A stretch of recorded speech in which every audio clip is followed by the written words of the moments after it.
Mother, I go to death not for the Emperor but from fear. This is my last letter. These are the final words of Petty Officer Hiroshi Nakamura, 201st Naval Air Group, written hours before he climbed into his Zero fighter loaded with explosives and flew toward an American fleet that would never see him coming. Found hidden in his flight suit by mechanic Kenji Yamamoto, who kept the letter secret for 31 years. This is his confession. This is his truth. This is his final act of rebellion against the myth of willing sacrifice. Don't let these forbidden voices be forgotten. Subscribe now so we can uncover more hidden truths. Hiroshi Nakamura was born April 15, 1925, in the village of Kumamoto on Kyushu Island. His father, Takashi, had been a rice farmer before the war, a man who could predict weather by watching how dragonflies danced over the paddies. His mother, Sachiko, taught children at the village school and painted watercolors of mountain flowers that won prizes at the prefectural fair. Hiroshi was the eldest of 4 children, the boy who helped his father transplant rice seedlings in spring and his mother grade papers by lamplight in winter. His small hands were always busy, folding origami cranes that filled his bedroom, building model airplanes from bamboo and paper, sketching birds in flight with careful attention to how wings caught wind. I dreamed of the sky, Hiroshi wrote in his final letter, the words surrounded by ink stains where his brush had trembled. Dreamed of flying like the cranes that visit our village every autumn. I never dreamed of dying in it. Never imagined the sky would become my grave. The war came to Kumamoto gradually, then all at once. First the radio broadcasts about glorious victories in China. Then the ration cards, the metal drives, the disappearance of young men who left for military service and never returned. By 1943, even teenage boys were being recruited for special duties that families were not permitted to discuss. Hiroshi was 18 when the naval recruiters came to his school. They spoke of honor, duty, the divine mission to protect the homeland from American invasion. They promised that young men who served would become heroes, that their families would be honored, that their names would live forever in the shrine of national memory. What they did not mention was that heroes were expected to die. I am afraid, Hiroshi wrote, the characters growing smaller, more compressed, as if he could hide his shame in tiny brushstrokes. I have been afraid since the day they told us what special attack meant. Afraid not of death but of admitting I do not want to die. Afraid they will call me coward. Afraid mother will see her son's dishonor. Hiroshi trained at the Naval Air Base in Kagoshima for 6 months, learning to fly aircraft that were designed to be destroyed upon first use. The planes were stripped of all unnecessary weight radios, armor, landing gear that worked more than once. Every gram saved was another gram of explosive that could damage American ships. The training was psychological as much as technical. Daily lectures on Bushido, the way of the warrior. Meditation sessions where pilots practiced accepting death. Ceremonies where they signed their names in blood, swearing to give their lives gladly for emperor and country. They told us we were divine wind, Hiroshi wrote, Kamikaze, that our deaths would save Japan, protect our families, honor our ancestors. They made it sound beautiful. They made it sound chosen. They never said we could choose differently. But choosing differently was impossible once you were inside the system. Pilots who expressed doubt were transferred to punishment units. Those who attempted to desert were shot as traitors. The only way out of special attack was through American gunfire or the impact of your own plane against an enemy hull. The psychological pressure was constant and methodical. Pilots were isolated from families, forbidden to write letters home, encouraged to think of themselves as already dead. They slept in barracks decorated with cherry blossoms, beautiful flowers that bloomed briefly and fell. They were given special meals before missions, ceremonial sake, photographs of the emperor to carry into battle. We practiced dying, Hiroshi wrote, sat in meditation halls and imagined our last moments, rehearsed final thoughts, learned to find peace in the idea of obliteration. They taught us that fear was selfish, that hesitation was betrayal, that a true Japanese warrior chose death before dishonor. The indoctrination worked on most pilots. They wrote final letters filled with patriotic sentiment, spoke of honor and sacrifice, accepted their fate with apparent serenity. But Hiroshi was different. The more he learned about death, the more he wanted to live. The more they spoke of glory, the more he missed his mother's voice. "I fly not for glory but to escape shame," Hiroshi confessed in words that took him 3 attempts to write clearly. "Cannot bear the thought of my family learning I was branded coward. Cannot face my father's disappointment or my mother's tears. So I will die to preserve their pride in me. I will murder myself to maintain a lie." What Hiroshi could not write was darker still. The truth that would have destroyed him completely if he had acknowledged it fully. That part of him was relieved to be dying young. The war had shown him what Japan was becoming, a nation that consumed its children, that turned love into obligation and sacrifice into duty. Better to die at 19 with illusions intact than to live and watch those illusions crumble. Better to be remembered as a hero than to survive and discover what heroism actually cost. But relief coexisted with terror. Acceptance battled with rebellion. Duty wrestled with the simple desire to see another spring, another harvest, another flight of cranes returning to the village of his childhood. The night before his final mission, Hiroshi lay awake listening to temple bells that rang every hour until dawn. Around him, other pilots slept the sleep of men who had made peace with death. But Hiroshi could not sleep. Every bell reminded him of time running out, of choices he would never make, of words he would never speak. "This is my last letter," Hiroshi wrote as the bells counted down his final hours. "I write it not for history but for you, Mother. So you will know that your son thought of you at the end. So you will know that I loved you more than emperor, more than country, more than honor itself." The letter reveals details about kamikaze operations that would remain classified for 30 years. The psychological manipulation, the mechanical process of converting young men into guided missiles, the careful choreography of death that made suicide appear as patriotic duty. But the letter's most devastating passages are personal. Hiroshi's confession that he was dying not from conviction but from cowardice, not from love of country but from fear of judgment, not from desire for glory but from inability to bear shame.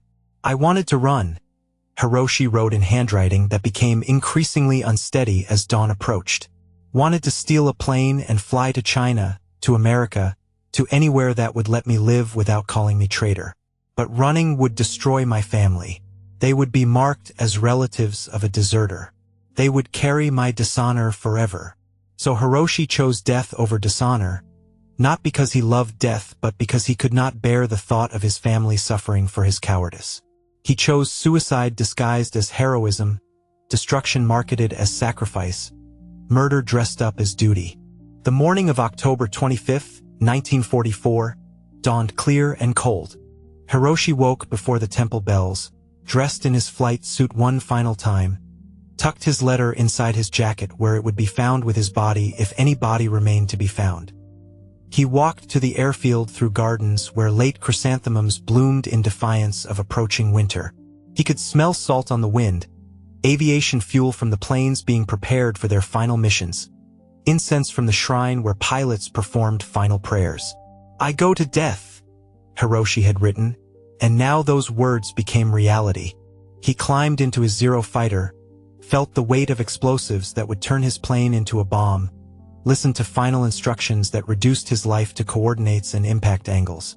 But what he felt in those last moments was not patriotic fervor or spiritual transcendence. What he felt was regret. Regret for cherry blossoms he would never see again, for his mother's voice he would never hear, for the children he would never have, for the life he was trading away to preserve an illusion of honor. "Not for the emperor," Hiroshi had written, and those words echoed in his mind as his engine started, as his plane lifted from the runway, as he turned toward an ocean where American ships waited like destiny made of steel and gunfire. The official records list Hiroshi's mission as successful. His plane struck the destroyer USS Abner Reed at 13:47 hours, killing 22 American sailors and wounding 91 others. The ship remained afloat but was forced to withdraw from combat operations. Japanese commanders counted the mission as a tactical victory. But victory was measured only in damage dealt, never in lives lost. Hiroshi Nakamura, 19 years old, became a statistic in the ledger of Divine Wind operations. His family received notification that their son had died heroically serving the emperor. They were encouraged to be proud. The letter that would have shattered that pride remained hidden in the jacket of mechanic Kenji Yamamoto, who had found it while preparing Hiroshi's body for cremation. Yamamoto read the confession, understood its implications, and made a choice that would haunt him for decades. "I could not bear to destroy it," Yamamoto wrote in his own memoir, published 40 years later. "But I could not bear to reveal it either. How do you tell a mother that her son died not from love but from fear? How do you explain that he chose death to avoid shame rather than life to create meaning? Support this work so the truth continues to reach people." Yamamoto kept Hiroshi's letter hidden until 1975, when the 30th anniversary of Japan's surrender prompted widespread re-examination of wartime mythology. Books were being written about kamikaze pilots, documentaries produced, monuments erected to honor their sacrifice. But the official narrative spoke only of willing heroes, devoted patriots, young men who had gladly given their lives for emperor and country. There was no room in these stories for fear, doubt, regret, or the simple human desire to keep living. Yamamoto, now 63 years old and dying of lung cancer, decided that history needed to hear Hiroshi's voice. He donated the letter to the Imperial Naval Archive with a simple note: "This pilot spoke truth. Someone should listen." Dr. Yuki Tanaka, a historian at Hiroshima University specializing in wartime psychology, was the first scholar to study Hiroshi's letter in detail. Dr. Tanaka spent 2 years authenticating the document, interviewing surviving pilots and ground crew, researching the psychological methods used to prepare kamikaze operations. Hiroshi's letter changes our understanding of the divine wind, Dr. Tanaka wrote in her groundbreaking analysis. It shows us that pilots were not uniformly willing heroes but human beings caught in an impossible situation. Some chose death from conviction. Others, like Hiroshi, chose death from desperation. The letter was published in the Journal of Pacific War Studies in 1977, causing immediate controversy. Veterans groups condemned it as enemy propaganda designed to diminish Japanese military honor. Peace activists praised it as evidence of war's psychological cruelty. Families of kamikaze pilots were divided between those who saw it as blasphemy and those who recognized their own son's hidden fears. Hiroshi's mother, Sachiko, was 78 years old when she learned about her son's letter. She read it in her village home, surrounded by paintings of mountain flowers and photographs of the boy who had dreamed of flying like cranes. "I always knew," she told Dr. Tanaka during their only interview. "A mother knows when her child is afraid, when he is pretending to be brave. I knew Hiroshi did not want to die, but I also knew that saying so would only make his burden heavier. So I let him believe I was proud. I let him die thinking I supported his choice." The conversation lasted 4 hours. Sachiko showed Dr. Tanaka Hiroshi's childhood drawings, his model airplanes, letters he had written before military service. The boy who emerged from these artifacts was curious, gentle, artistic, nothing like the fanatic warrior described in official propaganda. "They took my son and turned him into a weapon," Sachiko said. "But he never stopped being my child." His letter proves that, even at the end, he was still the boy who worried about disappointing his mother. Hiroshi's letter forces us to confront uncomfortable questions about heroism, sacrifice, and the difference between willing martyrdom and coercive suicide. How many kamikaze pilots died from genuine conviction? How many died from fear of shame? How many were murdered by a system that offered death as the only honorable choice? The official numbers tell us that 3,860 kamikaze pilots died during the Pacific War. But the numbers cannot tell us how many died willingly, how many died reluctantly, how many wrote letters like Hiroshi's but had those letters destroyed or hidden or never discovered. "We will never know the full truth," Dr. Tanaka wrote. "The system was designed to erase doubt, to transform reluctance into apparent enthusiasm, to make coerced suicide appear as chosen sacrifice." Hiroshi's letter survived by accident. How many similar confessions were lost forever? The question haunts survivors and historians alike. Every Kamikaze memorial, every museum display, every documentary about divine wind operations now carries the shadow of Hiroshi's words. Were these pilots heroes or victims? Was their sacrifice willing or coerced? Can we honor their deaths without validating the system that killed them? Hiroshi believed the answer was no. His letter argues that any system which offers death as the only honorable choice is a system that murders its own children, that cultures which glorify willing sacrifice often create unwilling victims, that the line between martyrdom and murder is drawn by those with power over those without it. The Zero fighter that Hiroshi flew on his final mission was recovered from the ocean floor in 1987 by American naval archaeologists. The wreckage revealed details about kamikaze aircraft design, the removed armor, the modified controls, the explosive payload that made every flight a one-way journey. But the most significant discovery was not mechanical. Welded into the cockpit frame, investigators found a small piece of paper wrapped in waterproof material. The paper contained a single haiku, written in Hiroshi's careful hand. Cherry blossoms fall not from wind but weight of snow mother. I return. The poem suggests that Hiroshi spent his final moments thinking not of emperor or country but of home, of the mother who had taught him to see beauty in temporary things, of return rather than sacrifice. Even at the moment of impact, he was still the boy who painted flowers and folded paper cranes. The haiku is now displayed in the Smithsonian's National Air and Space Museum, alongside letters from American sailors who died in the attack on USS Abner Red. The exhibit makes no attempt to glorify either side, to declare heroes or villains, to impose simple moral judgments on complex human choices. Instead, the exhibit asks visitors to consider the cost of systems that transform children into weapons, that disguise murder as honor, that offer death as the only proof of love. Hiroshi's letter and haiku speak to anyone willing to listen, regardless of nationality or ideology.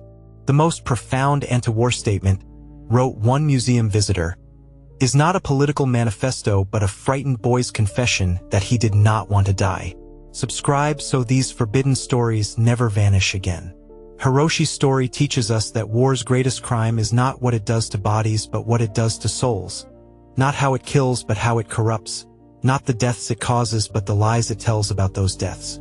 His letter preserves the memory of a young man who was murdered by his own side, killed not by enemy action but by a culture that valued death over life. The village of Kumamoto still holds annual ceremonies honoring its war dead, including Hiroshi Nakamura. But the ceremonies have changed since his letter became public. Instead of celebrating willing sacrifice, they mourn unnecessary loss. Instead of glorifying death, they remember life. Sachiko Nakamura died in 1983, 8 years after her son's letter was discovered. She spent her final years tending a garden of mountain flowers, painting watercolors that captured the beauty Hiroshi had loved and lost. Her last painting showed cranes in flight, returning home across an endless sky. The painting hangs now in the Kumamoto Peace Memorial, beside Hiroshi's letter and photographs of other young men who died before their time. Visitors come seeking easy lessons about war and peace, heroism and cowardice, honor and shame. They leave with harder questions about the price of belonging, the cost of refusing to belong, the weight of choices that break ordinary people. Hiroshi's Zero fighter remains on the ocean floor, its wreckage scattered across sand and coral where tropical fish swim through empty windows. The sea has claimed the metal, the explosives, the mechanical instruments of death. But the ocean cannot dissolve words, cannot erase confessions, cannot silence voices that speak across generations. Mother, I go to death not for the emperor but from fear echoes still in archives and museums, in scholarly papers and documentary films, in the memories of anyone who has read Hiroshi's final letter. His words remind us that behind every statistic stands a human being, that beneath every myth lies a more complex truth. The temple bells that marked Hiroshi's final night still ring every hour in villages across Japan. But they no longer count down toward death. They count forward toward life, toward choices yet unmade, toward young people who might choose differently when offered the false choice between death and dishonor. In the silence after the bells, we can still hear the whisper of Hiroshi's brush across rice paper, still feel the weight of words that took a lifetime of courage to write. We can still imagine the boy who dreamed of flying like cranes, who built model airplanes from bamboo and hope, who died not for conviction but from the simple inability to disappoint his mother. And in that imagination, we understand that the greatest honor we can give Hiroshi Nakamura is not to celebrate his death but to prevent others like it, not to glorify his sacrifice but to question the systems that demanded it, not to call him hero but to remember him as human. "This is my last letter," Hiroshi wrote in characters that trembled with fear and love and desperate honesty. In the end, those characters were his most courageous act, more brave than flying into gunfire, more heroic than dying for emperor and country, more human than any myth could ever be.